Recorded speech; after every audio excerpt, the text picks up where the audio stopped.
Good morning everyone. कल की video में मैंने जो है जैसलमेर और थैसलमेर के बारे में बताया था।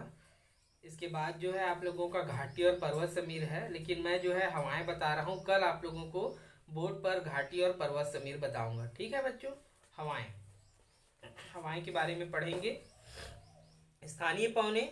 स्थानीय पवने किसी विशेष स्थान पर प्रचलित पवनों के विपरीत धरातलीय रचना से प्रभावित होकर वायु दाब की स्थानीय परिवर्तन के फलस्वरूप उत्पन्न होती है। स्थानीय पवनों से सीधा हम समझ लेते हैं कि ऐसी हवाएं जो किसी विशेष स्थान पर चला करती हैं उन्हें स्थानीय पवने कहते हैं।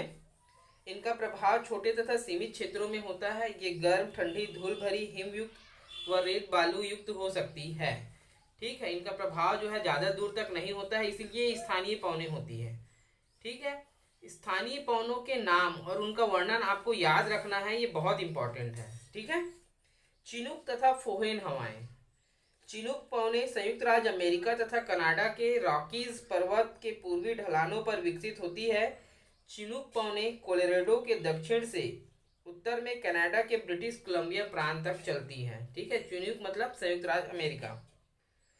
रॉकी पर्वत श्रेणियों के पश्चिमी भागों पर चक्रवात जन्य हवाएं चक्रवात के साथ ऊपर बढ़ती जाती है, किंतु इन पर्वत श्रेणियों के पूर्वी भाग में ही वे हवाएं नीचे उतरती हैं, जो संपीड़न के कारण गर्म एवं शुष्क होती है।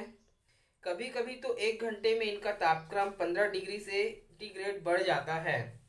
इससे हिम तीव्र गति से पिघलने लगता है, इसलिए रेड इंडियंस इन पवनों को हिम भक्षणी या हिम हारनी भी कहते हैं। ठीक है। तो ये पवनें जो है मुख्य रूप से क्या होती है कि रॉकीज के पूर्वी भागों में जो है ये चलती है और ऊपर चढ़ती है। संपीड़न या कम प्रेशर के कारण क्या होती है कि इन हवाओं का तापमान जो है बढ़ जाता है और कभी कभी अचानक से जो है इनमें 15 सेंटीग्रेड तक वृद्धि हो जाती है। क्योंकि पर्वतीय श्रेणी है, हिम होता है, और 15 सेंटीग्रेड जब तापमान बढ़ता है तो जो ग्लेशियर्स हैं उनको ये गर्म हवाएं पिघलाने लगती है। इसलिए वहां पर रहने वाले जो रेड इंडियंस हैं वो इन्हें हिम भक्षणी या हिम हारनी के नाम से भी पुकारते हैं। फोहेन पवने आल्प्स पर्वत के उत्तरी ढलानों पर उतरने वाली हवाएं हैं। इनका सबसे अधिक प्रभाव स्विट्जरलैंड में होता है। इनके आगमन से यहाँ बसंत तथा पतझड़ ऋतु में तापक्रम 60 डिग्री सेंटीग्रेड तक बढ़ जाता है।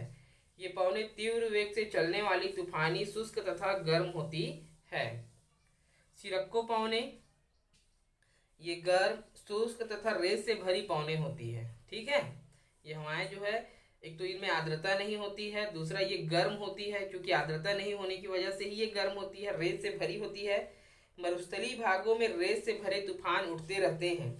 ये तूफान अपने मार्ग में पड़ने वाले छोटे छोटे सागरों को आसानी से पार कर जाते हैं। सहारा मरुस्थल से ऐसे ही उठे हुए तूफान भूमध्य सागर को पार कर इटली पहुंचते हैं। यहाँ इनको सिरक्को पवन कहते हैं। रूम सागर पार करते समय ये हवाएं नमी धारण कर लेती है और कभी कभी दक्षिणी इटली में वर्षा करती है। ठीक है। तो जो सिरक्को पवन है वो गर्म, शुष्क और रेत भरी पवने हैं। ये मरुस्थलीय भागों में चलते हैं। ठीक है। ये तूफान अपने मार्ग में पड़ने वाले छोटे छोटे सागरों को भी आसानी से पार कर जाती है और ये भूमध्य सागर को पार करके यहाँ पर इटली पहुंचते हैं। यहाँ इन सिरक्को पवनों के कारण, क्योंकि ये रूम सागर को पार करके आती है तो नमी धारण कर लेती है, जिसकी वजह से जो है इटली में ये वर्षा भी करती है। हरमट्टान।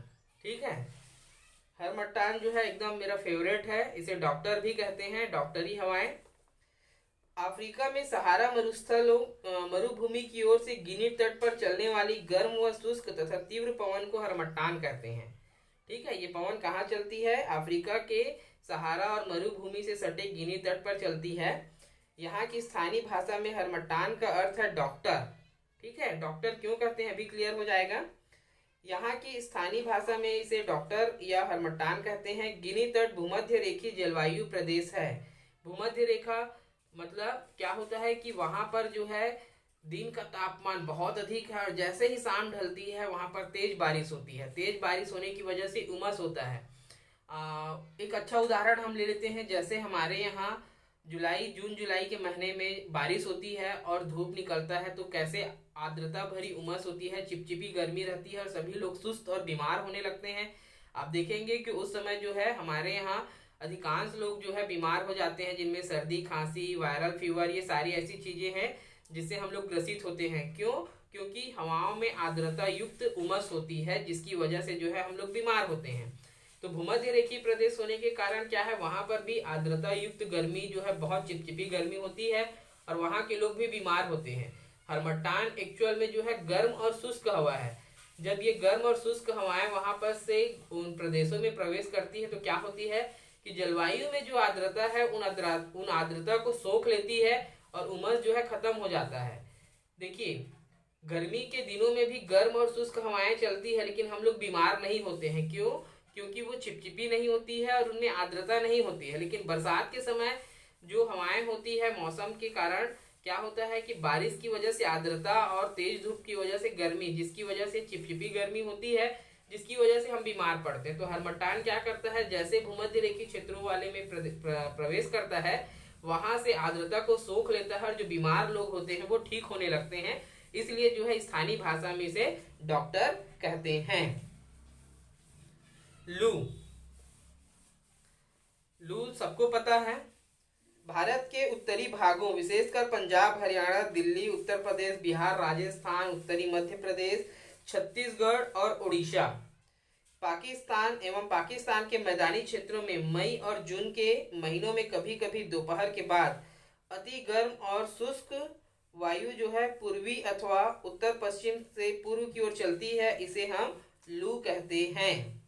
ठीक है, ये क्या थी, गर्म पवनें थी, गर्म हवाएं थी। ठीक है बच्चों, अब हम देखेंगे ठंडी पवनें। तो सबसे पहले है मिस्ट्रल पवनी।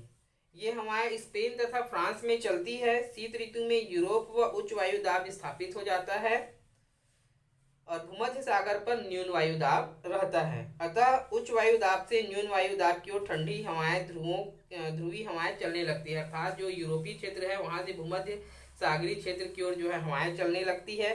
अब चूंकि ये यूरोपीय क्षेत्र से आ रही है और वो शीत प्रदेश है, तो वहां की हवाएं क्या होगी, ठंडी होगी।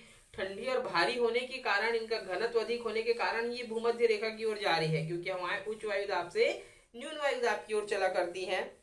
इनकी सामान्य गति 56 से 64 किलोमीटर प्रति घंटा होती है। इनके आगमन से तापक्रम हिमांक बिंदु के नीचे पहुंच जाता है। बोरा, ये हवाएं एड्रियाटिक सागर से पूर्वी किनारे के संकीर्ण मैदानी तटीय प्रदेश में चलती है। ये पवनें अत्यधिक ठंडी, शुष्क एवं तीव्र गति से चलती है। इनकी गति 160 किलोमीटर प्रति घंटा तक होती है। उत्तरी इटली का भाग बुरा से अधिक प्रभावित होता है। ब्लिजार्ड, ये बहुत ठंडी हिमकरण युक्त ध्रुवीय पवनें हैं जो उत्तरी तथा दक्षिणी ध्रुवीय क्षेत्रों एवं साइबेरिया, कनाडा तथा संयुक्त राज्य अमेरिका में चलती है। इनकी गति 80 से 96 किलोमीटर प्रति घंटा होती है। इनके चलने पर तापक्रम हिमांक बिंदु के नीचे गिर जाता है, धरातल हिमाच्छादित हो जाता है और भयंकर शीतलहर चलने लगती है। साइबेरिया में इन हवाओं को बुरान भी कहते हैं। तो ये 3 ठंडी हवाएं थी और 4 जो है गर्म पवनें थी। ठीक है, ये स्थानीय पवनें हैं क्योंकि इनका प्रभाव जो है ज़्यादा दूर तक नहीं होता है। कोई भी डाउट होगा तो ज़रूर पूछेंगे। कल हम लोग जो है पर्वत और घाटी समीर देखेंगे। Thank you.